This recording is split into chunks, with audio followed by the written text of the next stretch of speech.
तर मित्रांनो तुमका मी आज सांगतलंय ना, तर नीट लक्ष देऊन ऐका. ही आमच्या घरातली कालवांची स्टोरी.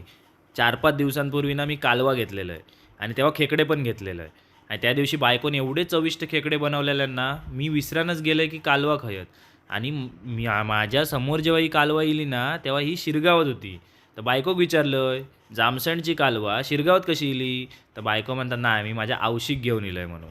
मी आवशीकच घालणार." आणि सासू पण जिभेक धारबीर काढून बसलेली. मी खातलंय सगळी कालवा पण मी पण मागे हटणार होतोय की काय? कालवा आणि सासूच्या मध्ये मी थपकान घालून बसलेलो आहे. तर तुम्ही सुरुवातीपासून बघितलं असेल श्रावणीने कसा आता मस्तपैकी रवो-बिवो सगळा मिक्स करून घेतला आणि त्याच्यात आपलं मालवणी मसालो, कोकम-बिकम टाकून सगळा त्याच्यात कालवा बुडवून ती ह्याच्यात फ्राय करून टाकल्या आणि मस्तपैकी तव्यावर टाकल्या तडतडण्याचा आवाज येत होतो. तेव्हाच म्हटलं, आता तर मी हे सगळी संपवतलोय. पण सासू पण अडाण बसलेली. मग शेवटी सासू आणि मी वाटून घेतला.